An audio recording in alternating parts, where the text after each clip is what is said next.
ஆண்டவர் செய்த வியத்தகு செயல்களை நினைவு கூறுங்கள், நினைவு கூறுங்கள். ஆண்டவர் செய்த வியத்தகு செயல்களை நினைவு கூறுங்கள்,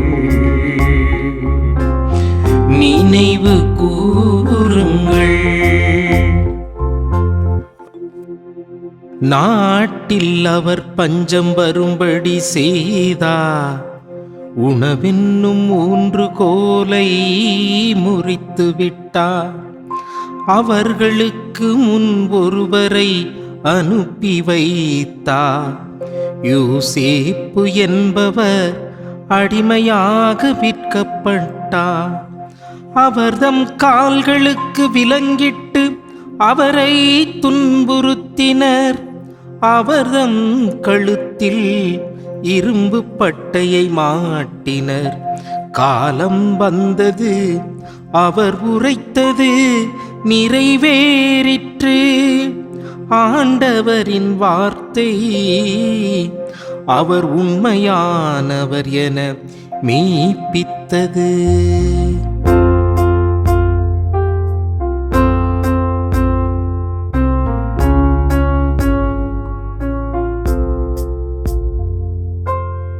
ஆண்டவர் செய்த வியத்தகு செயல்களை நினைவு கூறுங்கள்,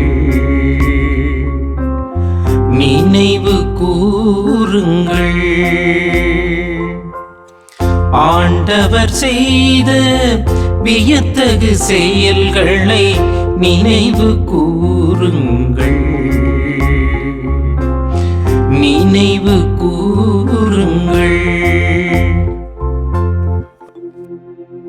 மன்னரால் அனுப்பி அவரை விடுதலை செய்தார். மக்களினங்களின் தலைவர் அவருக்கு விடுதலை அளித்தார்.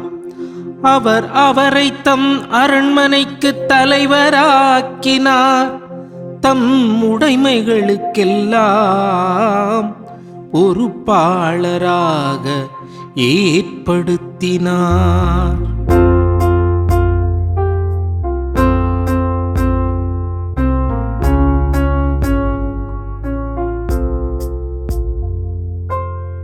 ஆண்டவர் செய்த வியத்தகு செயல்களை நினைவு கூறுங்கள், நினைவு கூறுங்கள். ஆண்டவர் செய்த வியத்தகு செயல்களை நினைவு கூறுங்கள், நினைவு கூறுங்கள். மாதா தொலைக்காட்சி நேயர்களே, தினம் ஒரு திருப்பாடலில் இன்று நாம் தியானிக்க இருக்கக்கூடிய திருப்பாடல் திருப்பாடல் 105. இந்த திருப்பாடல் தாவீது அரசன் ஆண்டவர் தனது வாழ்வில் செய்த அளப்பெரிய நன்மைகளை நினைத்து ஆண்டவரை போற்றி பாடிய திருப்பாடலாக இந்த திருப்பாடல் அமைந்திருக்கின்றது. இந்த திருப்பாடலுக்கும் ஒரு வரலாற்று பின்னணி இருக்கின்றது. தாவீது அரசன் உடன்படிக்கை பேழையை கொண்டு வந்து ஆலயத்தில் வைக்க வேண்டும் என்று சொல்லி விரும்புகிறான். ஆகவே அந்த உடன்படிக்கை பேழையை எடுத்து வருகின்றார்கள். ஆனால் அவர்கள் முறைப்படி அதை எடுத்து வராமல் வருகின்ற போது மாடு மிரண்டு போகிறது. மாடு மிரண்டு போன அந்த சமயத்திலே, வண்டி கவிழ்கின்ற அந்த சமயத்திலே ஊசா என்கின்ற மனிதன் அந்த உடன்படிக்கை பேழையை தாங்கி பிடிக்கின்றான். அந்த இடத்திலேயே அவன் கொல்லப்படுகின்றான். தாவீது அரசன் இதை கண்ட பிற்பாடு அச்சம் கொண்டு அந்த உடன்படிக்கை பேழையை தனது இல்லத்துக்கு கொண்டு வராமல் ஓபேது என்கின்ற அந்த மனிதனுடைய வீட்டிலே வைத்துவிட்டு அவன் திரும்பி சென்று விடுகிறான். மீண்டுமாக அந்த உடன்படிக்கை பேழையை நியமங்கள் படி அதை எடுத்து வருகின்றான். அவ்வாறு எடுத்து வருகின்ற போது உடன்படிக்கை பேழை முன்பாக தாவீது நடனமாடி ஆண்டவர் செய்த அளப்பரிய காரியங்களை குறித்து நன்றி சொல்லி பாடிய அந்த திருப்பாடல் தான் திருப்பாடல் 105. இதை குறித்து நாம் 1 குறிப்பேடு 16ஆம் அதிகாரத்திலே வாசிக்கின்றோம்.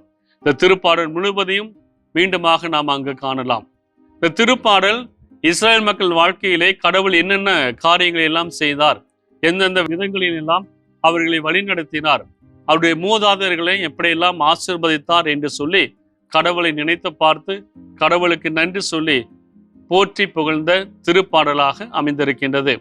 இன்றைய நாளில் நாம் கொடுக்கப்பட்ட திருப்பாடலின் பகுதியானது புனித யோசேப்பினுடைய வாழ்க்கையிலே கடவுள் எப்படியெல்லாம் செயல்படுத்தினார், எப்படியெல்லாம் அவரை வழிநடத்தினார், எப்படியெல்லாம் அவரை உயர்த்தினார் என்று சொல்லி சிந்தித்து ஆண்டவரை போற்றி புகழ இந்த திருப்பாடல் நமக்கு அழைப்பை கொடுக்கின்றது. அவர்கள் உணவின்றி இருந்தபோது எகிப்துக்கு இந்த யோசேப்பு அனுப்பப்பட்டார். ஆனால் அடிமையாக அனுப்பப்பட்டார். அனுப்பப்பட்ட யோசேப்பு எகிப்திலே பல்வேறு துன்பங்களுக்கு உள்ளாகின்றார். ஆகவே அங்கு அடிமையாக இருக்கின்றார். அவருடைய கால்களை சங்கிலிகளால் கட்டி அவரை சிறையில் அடைத்து வைக்கின்றார்கள். பிற்பாடு ஆண்டவரால் ஏவப்பட்டவராக இந்த அரசன் அந்த யோசேப்பை விடுதலை செய்து அந்த எகிப்துக்கு அதிபதியாக அவன் உயர்த்தப்படுகின்றான்.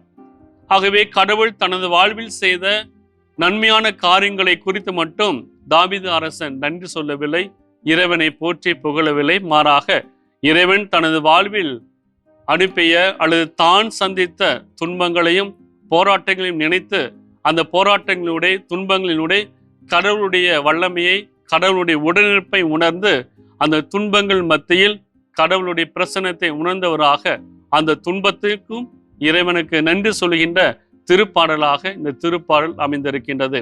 நமது வாழ்விலும் புனித யோசேப்பை போல நாம் உடன் இருக்கின்ற உறவுகளால் அல்லது நண்பர்களால் நாம் கைவிடப்படலாம், உதறி தள்ளப்படலாம். அந்த சமயங்களெல்லாம் நாம் கடவுள் மீது நம்பிக்கை கொண்டு ஆண்டவரை பற்றி கொண்டு நாம் இருந்தோம் என்றால் இந்த துன்பங்களிலிருந்து நம்மை கடவுள் மீட்பார் என்கின்ற அசைக்க முடியாத நம்பிக்கையை யோசேப்பை பெற்றுக்கொண்டது போல நாமும் பெற்றுக்கொள்வோம். ஆனால் நமது வாழ்வில் துன்பங்கள் வருகின்ற போது ஆண்டவரை நாம் ஏறெடுத்து பார்க்கின்றோம். ஏறெடுத்து பார்த்து கடவுளை நாம் குற்றம் சாற்றுகிறோம். ஏன் எனக்கு இந்த நிலை, இந்த நிலையில் இருக்கின்ற என்னை ஏன் நீ கண்ணோக்கவில்லை என்று சொல்லி கடவுளுக்கு எதிராக நாம் முன்னிற்கின்றோம். ஆனால் புனித யோசேப்பு கடவுளுக்கு எதிராக எந்த வார்த்தையும் சொல்லவில்லை. கடவுள் மீது அசைக்க முடியாத நம்பிக்கை வைத்திருந்தான். ஆகவே அந்த துன்பங்களை கடந்து ஆண்டவர் மேன்மையை காண ஆண்டவர் அவரை உயர்த்தினார்.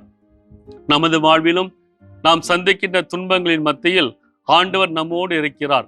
நமது பாடுகளிலும் ஆண்டவர் பங்கெடுக்கின்றார். அந்த துன்பங்களை தாங்கக்கூடிய பலனை கொடுக்கின்றார் என்கின்ற அந்த நம்பிக்கையை நாம் பெற்றுக்கொள்வோம். அந்த நம்பிக்கையில் நாம் வாழ்கின்ற போது துன்பங்களை தாங்கக்கூடிய சக்தியை நாம் பெற்றுக்கொள்வோம். அந்த துன்பங்களை கடந்து உண்மையான அமைதியை, மகிழ்ச்சியை பெற்றுக்கொள்ள ஆண்டவர் நம்மை வழிநடத்துவார். ஆகவே புனித யோசேப்பு பெற்றுக்கொண்ட அந்த மேன்மையை நாமும் பெற்றுக்கொள்வோம். நமது வாழ்வில் சந்திக்கின்ற சவால்கள், போராட்டங்கள், துன்பங்கள், நோய்கள் மத்தியில் ஆண்டவருடைய உடனிருப்பை நாம் கண்டுகொள்வோம். அதன் வழியாக ஆண்டவருடைய வல்ல செயல்கள் நினைத்து ஆண்டவரை நாம் ஏற்றி போற்றுவோம். ஜெபிப்போம். எங்கள் நேசிக்கும் நல்ல பிதாவே, எங்களுடைய வாழ்வில் நாங்கள் சந்திக்கின்ற துன்பங்கள், நோய்கள், போராட்டங்கள் மத்தியிலும் நீர் எங்களை விட்டு விலகாமல் எங்களோடு கூட இருந்து எங்களை வழிநடத்துகின்றீர். அதை நாங்கள் உணர்ந்து உமக்கு நன்றி செலுத்துகிறோம். நாங்கள் இந்த யோசேப்பை போல துன்பங்கள் மத்தியில் உமக்கு எதிராக நாங்கள் முணுமுணுக்காமல் அந்த யோசேப்பை போல அந்த துன்பங்கள் மத்தியில் உம்மை பற்றி கொண்டு உம்மிலே நம்பிக்கை வைத்து வாழ எங்களை ஆசீர்வதியும், எங்களை மேன்மைப்படுத்தும். ஆமேன்.